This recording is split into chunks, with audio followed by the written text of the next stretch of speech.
My ex sabotaged every relationship after him, so I made him fall for his own trap. For 3 years after breaking up with Dylan, every guy I dated mysteriously disappeared. First was Trevor, who ghosted me after our 5th date. Then came Alex, who suddenly decided he wasn't ready for commitment. Then Kai, who claimed his ex wanted him back. Then Marcus, who said his friends thought I was bad news. Then Oliver, who suddenly got back together with his college girlfriend. Then David, who said he needed to focus on his career. Then Luis, who moved back home to help his sick mother. The pattern was too obvious to ignore. My best friend confirmed my suspicions when she accidentally mentioned seeing Dylan at the coffee shop where Trevor worked. Apparently, Dylan had been showing up wherever I took my dates, spinning sob stories about how I was unstable, how I cheated on him, how I was using guys for money. All lies, but delivered with the wounded puppy dog eyes that had fooled me for 2 years. At first, I thought it was coincidence. Maybe Dylan just frequented the same places I did. Our city wasn't that big after all. But then my coworker mentioned seeing him at the restaurant where I'd had my 3rd date with Alex, and my neighbor spotted him outside the movie theater where Marcus and I had gone to see that new action film. My yoga instructor casually brought up a conversation she'd had with some guy who seemed really concerned about one of her students. Me. Dylan was stalking my dates, systematically, methodically, like it was his full-time job. The breaking point came when I met Ethan. He was different, kind, funny, and genuinely interested in building something real. A high school science teacher who coached the debate team and volunteered at the animal shelter on weekends. He had this way of listening that made me feel heard for the first time in years. We'd been seeing each other for 3 weeks when he called, sounding distant. "Your ex came to my office," he said. "He seemed really concerned about you. Said you have some serious issues I should know about." My blood boiled. Dylan worked in marketing, which meant he was excellent at manipulation and presentation. He'd probably prepared a whole PowerPoint about my supposed red flags. "What exactly did he say?" I asked, trying to keep my voice steady. Ethan hesitated. "He said you had abandonment issues, that you'd falsely accused him of cheating and tried to isolate him from his friends. He showed me screenshots of texts where you supposedly threatened to hurt yourself if he left. He seemed genuinely worried about your mental health." My hands shook with rage. Those screenshots were fake, or taken completely out of context. The text about hurting myself had been from when I'd fallen off my bike and scraped my knee badly. I'd texted Dylan saying I might need stitches and could really hurt myself if I kept riding without proper gear. Another was from when I joked about dying of embarrassment after tripping in front of his coworkers, but presented without context, stripped of their innocent explanations. They looked like suicide threats. "What else did he show you?" I asked. Ethan's voice grew uncomfortable. "Photos of you crying. He said you had these episodes where you'd break down and accuse him of things that weren't true. He showed me medical records that suggested you were on antidepressants." I nearly threw my phone across the room. The crying photos were from when my grandmother died. Dylan had taken them while comforting me at the funeral. The medical records he'd somehow obtained illegally, probably through his friend who worked at the clinic I'd visited for a routine physical. Dylan had weaponized my grief, my privacy, my vulnerability. I started documenting everything. Every friend who mentioned seeing Dylan near my dates. Every conversation where someone casually brought up concerns he'd planted. The web of lies was massive. He'd convinced half our mutual friends that I was unhinged, that breaking up with him had broken something fundamental in me. I created a spreadsheet tracking every incident, dates, times, witnesses, details. The pattern was undeniable. Dylan would research my dates on social media within hours of me posting about them. He'd find their workplaces, their regular hangouts, their social circles. Then he'd insert himself into their lives as the concerned ex-boyfriend who just wanted to protect them from making a terrible mistake. I hired a private investigator, a woman named Detective Rivera, who specialized in stalking cases. She was a former police officer who'd started her own agency after seeing too many stalking cases dismissed by the courts. Within a week, she had a folder full of evidence. Photos of Dylan following my dates to work, video footage of him striking up conversations with them at coffee shops and bars, audio recordings of him spinning his sob stories to strangers. The worst part was how systematic it was. Dylan would research my dates on social media, find their workplaces, their hangout spots, their friend groups. He'd show up looking devastated, claiming he was worried about me. He'd mention specific details about our relationship that made him seem credible. How I supposedly had trust issues. How I'd accused him of cheating when he was just being friendly. How I'd threatened to hurt myself when he tried to leave. None of it was true. But Dylan was charming. And wounded men telling stories about crazy exes are always believed. He'd even created fake social media profiles to corroborate his stories. Accounts that claimed to be mutual friends who'd witnessed my supposed breakdowns. Screenshots of conversations that never happened. Photoshopped images that made me look unstable or aggressive. It was elaborate and sick. Detective Rivera showed me surveillance footage from the restaurant where Dylan had approached Alex. I watched him put on a performance worthy of an Academy Award. Tears welling up in his eyes as he described how worried he was about me, how he just wanted me to get help. His body language was perfect. Slouched shoulders, nervous hand gestures, the occasional voice crack. Alex bought every word of it. The recording captured their entire conversation. Dylan described incident after incident that had never happened. Me supposedly keying his car when he tried to break up with me. Me showing up at his work and causing a scene. Me threatening his mother over the phone. Me spreading rumors about him to mutual friends. All lies. But Alex didn't know that. That's when I realized Dylan wasn't just sabotaging my relationships. He was destroying my entire reputation, piece by piece, person by person. Every time someone new entered my life, Dylan would contaminate that relationship with his poison. He'd done this for 3 years. Systematically isolated me from any chance of happiness. Made me question my own sanity, convinced me that maybe I really was the problem. That night, I decided to fight fire with fire. I created a fake dating profile using photos of my gorgeous cousin Maya, who lived across the country. Maya had always been Dylan's type, blonde, petite, with that girl next door smile he claimed to love. She'd modeled part-time in college, so I had plenty of professional quality photos to choose from. I spent hours crafting the perfect personality, adventurous but not reckless, successful but not intimidating, just vulnerable enough to trigger his savior complex. Sophia was a graphic designer who loved hiking and craft beer. She'd recently gotten out of a long relationship and was looking for someone genuine. She had a rescue dog named Bruno and volunteered at the local animal shelter on weekends. She was into yoga, organic cooking, and indie films. She read philosophy books and listened to obscure podcasts about existentialism. She was everything Dylan thought he wanted in a woman, and everything he'd never actually been able to keep. Her bio read, looking for something real after wasting 2 years with someone who turned out to be a pathological liar. Ready to trust again with the right person. No games, no drama, just honest connection. It was bait Dylan couldn't resist. I created multiple social media accounts for Sophia, complete with years of fake history, photos from fake vacations, check-ins at trendy restaurants, posts about her design work. I even created fake friends who would comment on her posts and tag her in photos. The digital footprint was comprehensive and believable. Within a week, Dylan had messaged Sophia. His opening line was pathetic. "Hey beautiful, you seem too good to be true. What's the catch?" I crafted Sophia's response carefully. "No catch, just tired of games. What you see is what you get.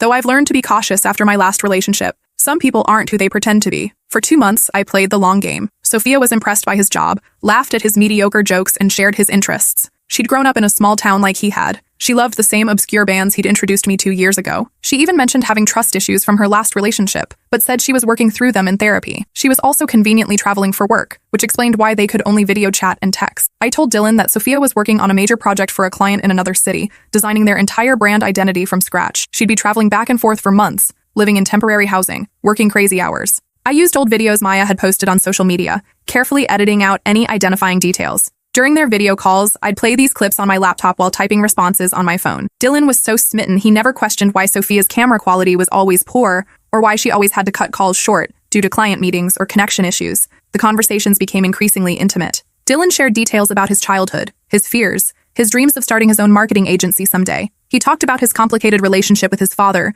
who'd never thought he was good enough, his insecurity about his receding hairline, his fear that he'd never find someone who truly understood him. He also talked about his past relationships, including ours, painting himself as the victim every time. According to him, every ex-girlfriend had been crazy, manipulative, or broken. I was supposedly the worst of all. A pathological liar who'd tried to destroy his reputation after he'd caught me cheating. The lies were so elaborate, I almost admired his creativity. He told Sophia that I'd hacked into his social media accounts and sent inappropriate messages to his female coworkers. That I'd shown up at his apartment drunk and threatened to kill myself on his doorstep. That I'd called his mother and told her he was abusing me. None of it had happened. But Dylan told these stories with such conviction that even I started to doubt my own memories for a moment. He told Sophia about his current situation with his psycho ex who couldn't move on, how I was supposedly sabotaging his attempts to find happiness, how he'd tried to warn the guys I dated, not out of jealousy, but out of genuine concern for their well-being. He painted himself as a reluctant hero, forced to protect innocent men from my manipulation. Sophia sympathized with his plight. She shared stories about her own ex who'd spread rumors about her at work, cost her a promotion, and tried to turn her friends against her. She understood how painful it was to have someone you once loved try to destroy your life out of spite. Dylan ate it up. He started opening up about tactics he'd used to protect my dates from me, how he'd done research to find out where they worked, where they spent time, how he'd approached them as a concerned friend,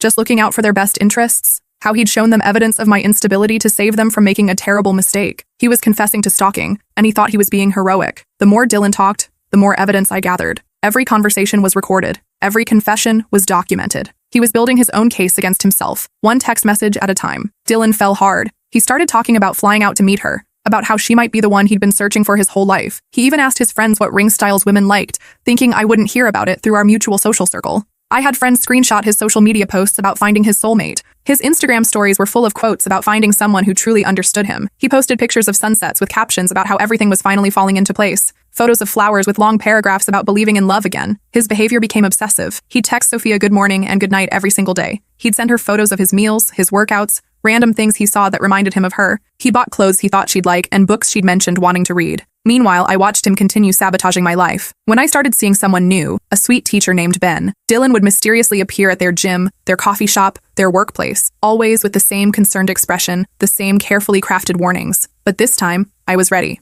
I'd warned Ben in advance. Told him about Dylan's pattern, showed him the evidence Detective Rivera had collected. When Dylan approached Ben at his school, Ben was recording everything on his phone. The audio was damning. Dylan's voice clear as day, telling Ben that I was unstable, that I'd falsely accused him of abuse, that I was probably doing the same thing to Ben right now. He described incidents that had never happened, showed those same fake screenshots he'd used before. Ben played along, acting concerned and asking for details. Dylan provided them eagerly, describing how I'd supposedly shown up at his work and caused a scene, how I'd threatened his new girlfriend at the time, how I'd tried to get him fired by spreading lies about him to his boss. That recording became evidence in the restraining order I filed against him. But before I served him with papers, I wanted to finish what I'd started. Dylan had also started confiding in Sophia about his family, his controlling mother who'd never approved of any woman he'd dated, his successful brother who always made him feel inferior, his father who'd walked out when Dylan was 12 and never looked back. Sophia became his therapist, his confidant, his dream girl, all rolled into one. He told her things he'd never told me during our 2 years together, about his panic attacks in college, about the antidepressants he'd hidden from everyone,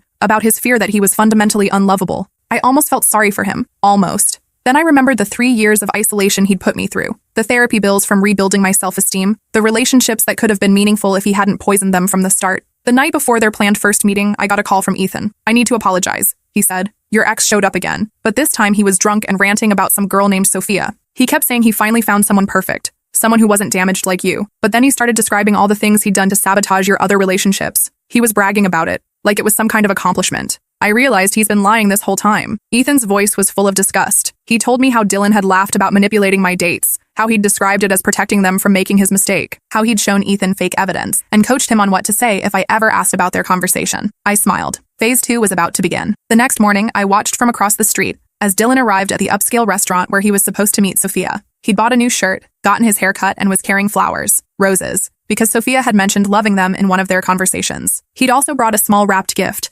something he'd been mysterious about in their texts. For an hour, he sat at that table, checking his phone every 30 seconds. He looked genuinely happy, more excited than I'd seen him in years. He kept straightening his shirt, practicing what he was going to say, smiling at nothing. Part of me almost felt bad about what I was going to do. Almost. I sent him a message as Sophia. "Running a few minutes late. Order us some wine. So excited to finally meet you in person." Dylan's face lit up as he read the message. He flagged down the waitress immediately, ordered an expensive bottle of wine, and settled in to wait for his perfect woman. Another hour passed. Dylan's confident smile faded into confusion, then concern, then embarrassment as other diners began to stare. The waitress kept asking if he wanted to order food. He kept insisting his date was coming, showing her Sophia's photo on his phone as if that would make her materialize. He called twice. Both calls went to voicemail, a generic recording I'd set up using a voice modulator app to disguise my voice. "Hi, you've reached Sophia. I can't come to the phone right now, but your call is important to me. Please leave a message and I'll get back to you as soon as possible." Dylan left increasingly frantic voicemails. The first was casual. "Hey babe, just wondering where you are. No rush, I'll wait." The second was more concerned. "Sophia,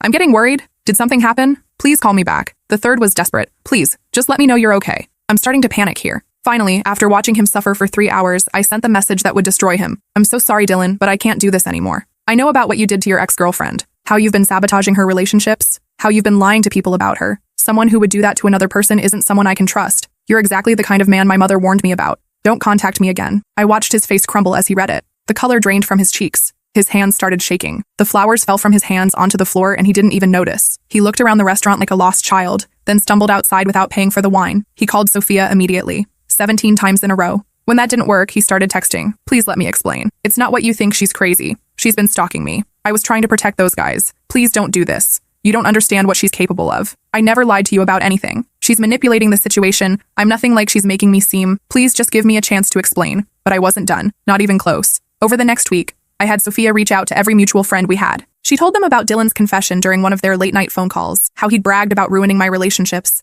how he thought it was funny that I couldn't move on, how he described me as pathetic and desperate, saying I'd never find anyone better than him because I was too damaged. She shared screenshots of his messages where he trash-talked me, calling me crazy and saying I deserved to be alone. Messages where he'd detailed his sabotage tactics like they were accomplishments, where he'd laughed about how easy it was to convince people I was unstable, where he'd described my dates as weak-minded idiots who believed anything they were told. The screenshots were real. I'd carefully saved every cruel thing he'd said about me during our 2-month conversation, every casual insult, every calculated lie, every moment where his mask had slipped and revealed the monster underneath. The group chat among our friends exploded. Screenshots flew back and forth as people compared stories. Suddenly, everyone started remembering things differently. Comments Dylan had made that seemed off at the time. Questions he'd asked about my whereabouts that seemed invasive. Times he'd steered conversations toward my supposed mental health issues. Our mutual friend Ashley was the first to reach out. "I owe you the biggest apology." Dylan showed us those screenshots, and we believed him. We had no idea he was manipulating the situation. "I feel sick thinking about how we treated you." More messages followed, friends apologizing for believing his lies, coworkers admitting they'd been uncomfortable with how Dylan talked about his ex but hadn't said anything. Even acquaintances reached out to share their own stories about Dylan's suspicious behavior. His brother called me directly. I owe you an apology too. Dylan admitted everything when I confronted him with the screenshots. He's been telling us you were stalking him and wouldn't let go. We had no idea he was the one causing problems. Our family wants you to know we're disgusted by his behavior. Mom's beside herself with shame. Even his coworkers started distancing themselves. Word had spread through their office about what kind of person he really was. His boss called him in for a meeting about maintaining professional standards and how his personal behavior was reflecting poorly on the company. Clients had started asking questions after hearing rumors about their account manager's stalking behavior. Dylan's carefully constructed reputation crumbled overnight. 3 years of building sympathy for himself as the victim of a crazy ex were destroyed by his own words. 3 days later, Dylan showed up at my apartment. His eyes were red-rimmed, his usual cocky demeanor replaced by desperation. He looked like he hadn't slept in weeks. His clothes were wrinkled, his hair unwashed, his hands shaking. Please, he begged through my doorbell intercom. I know you created Sophia. I know it was you. Just tell everyone it was fake. Tell them I was drunk and making things up. I'll leave you alone forever, I promise. I'll move to another city. I'll do whatever you want. I smiled sweetly as I opened the door. The same smile I'd given him when he used to gaslight me about flirting with other women. Prove it, I said. He couldn't. Maya's photos were real. The dating profile had been created with a legitimate email address using a VPN. There was no digital trail leading back to me. Sophia simply existed, and she'd exposed him using his own words. Dylan started crying on my doorstep, actual tears streaming down his face. This wasn't part of his plan. He was used to controlling narratives, manipulating situations to his advantage. Being outplayed by the woman he'd underestimated was his worst nightmare. You destroyed my life, he sobbed. No, I corrected him calmly. You destroyed your own life. Sophia just held up a mirror. He tried bargaining, offered to pay for therapy for both of us, promised to make public apologies to everyone he'd lied to, said he'd move to another city if I wanted. He'd even sign a contract promising never to contact me or interfere in my life again. But the damage was done. And frankly, I was enjoying watching him squirm. I have recordings of everything you said to Sophia, I told him. Hours of audio where you confessed to stalking my dates, screenshots of you bragging about ruining my relationships, evidence of you creating fake social media profiles and manufacturing false evidence against me. His face went white. You recorded me without consent. That's illegal. I shrugged. So is stalking. So is harassment. So is defamation. Want to compare legal troubles? Dylan realized he was trapped. Any legal action he took against me would only bring more attention to his crimes. Any attempt to discredit Sophia would require him to prove she was fake, which would expose his own lies. Within a month, Dylan had lost half his friend group. His coworkers started treating him differently after word spread about his behavior. His boss assigned him to smaller accounts and excluded him from client meetings. The woman he'd been casually seeing dumped him when she heard what kind of person he really was. His landlord received an anonymous tip about suspicious behavior in the building. Apparently, someone had been seen following residents and taking photos. When security reviewed the footage, they found dozens of instances of Dylan loitering in areas where he didn't belong, clearly watching and photographing people. He was asked to move out when his lease expired. His gym membership was revoked after multiple complaints about him approaching women and asking inappropriate questions about their personal lives. His favorite coffee shop asked him not to return after baristas reported feeling uncomfortable with how he watched and followed female customers. Meanwhile, Ethan and I started dating again. This time, Dylan left us alone. He'd learned that sabotaging my relationships would only lead to his own destruction. But the best part came 6 months later. Dylan had finally found someone new, a sweet girl named Rachel, who worked at the gym he'd joined after being banned from his old one. I happened to run into her at the grocery store and recognized her from his sparse social media posts. Are you Rachel? I asked innocently. Dylan's girlfriend? Her face lit up. Yes. How do you know him? We dated a few years ago, I said casually. He's a great guy. Just wanted to give you a heads up though. He tends to get really jealous when his girlfriends talk to other men. Like, irrationally jealous. He used to follow me around and confront any guy I talked to. I thought it was romantic at first, but it got pretty controlling. I watched the seeds of doubt plant themselves in her mind. Also, I added with fake concern, just be careful about his ex stories. He told me his last girlfriend was crazy and stalked him, but I later found out he was the one harassing her. He even got a restraining order filed against him. Just thought you should know in case he tries to pull that again. Rachel's smile faltered. A restraining order? Yeah, I said sadly. I felt terrible when I found out the truth. This poor girl had tried to move on with her life, and Dylan had been systematically destroying every relationship she tried to have. The judge was pretty disgusted when he saw all the evidence. 2 weeks later, Dylan was single again. Rachel had started paying attention to the red flags I'd pointed out, and she didn't like what she saw. She'd caught him checking her phone when she was in the shower, found out he'd been driving by her work during his lunch breaks, timing his visits to coincide with her schedule. When she confronted him about it, he'd spun some story about wanting to surprise her with flowers, but she wasn't buying it anymore. She'd also done her own research, found the court records from my restraining order, talked to mutual friends who confirmed the stories about his stalking behavior, discovered that he'd lied about his employment status. He'd actually been demoted at work and was barely hanging on to his job. Rachel broke up with him in a public place, bringing a friend for support. When Dylan tried to argue and convince her she was making a mistake, she pulled out her phone and started recording. I know what you did to your ex, she said calmly. I know about the stalking, the lies, the restraining order. I'm not going to be your next victim. The video went viral in our local social media groups. Dylan became a cautionary tale that women shared with each other. The beauty of my revenge was its sustainability. I'd taught Dylan's friends to recognize his manipulation tactics. I'd shown his potential partners what to watch for. Every lie he'd used against me became a weapon against him. Word spread through our social circles about what he'd done. Women started warning each other about him. His dating pool shrank to basically nothing. Dating apps started recognizing his photos and banning his accounts after multiple reports. Dylan tried to reinvent himself. He deleted all his social media accounts and created new ones with different photos.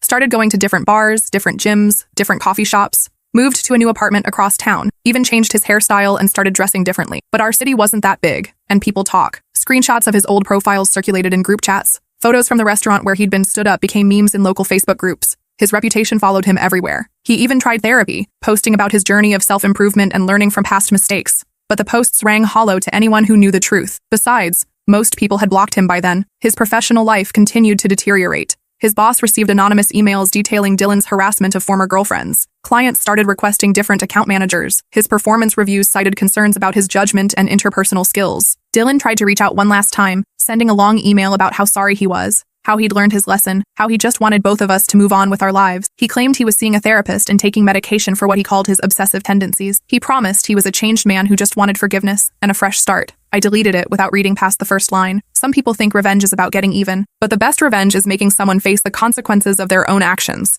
Dylan spent years sabotaging my happiness because he couldn't handle the fact that I'd moved on without him. Now he knows how it feels to have someone else control his narrative. The difference is, everything I told people about him was true. 6 months after that, I heard through mutual friends that Dylan had gotten fired from his marketing job. Apparently, his behavior toward female coworkers had become problematic. He'd been overheard making comments about his ex-girlfriends that made people uncomfortable. HR had received multiple complaints about him asking invasive questions about women's personal lives and following them to their cars after work. The final straw came when a client complained that Dylan had been asking inappropriate questions about her dating life during what was supposed to be a professional meeting about her company's advertising campaign. She'd felt so uncomfortable that she'd requested a different representative and threatened to take her business elsewhere. His own mother called me to apologize. She'd always suspected something was wrong with how Dylan talked about his relationships, but she'd never realized the extent of his behavior. "I raised him better than this," she said through tears. "His father and I are horrified by what we've learned. I'm so sorry for what he put you through. We had no idea he was capable of such cruelty." She told me that Dylan had been living with them since losing his job, but his behavior was affecting the whole family. He'd become paranoid and aggressive, convinced that I was somehow orchestrating a conspiracy against him. He'd accused her of being in contact with me, of feeding me information about his life. "We've asked him to move out," she said quietly. "I can't have that energy in my house anymore. It's not healthy for any of us."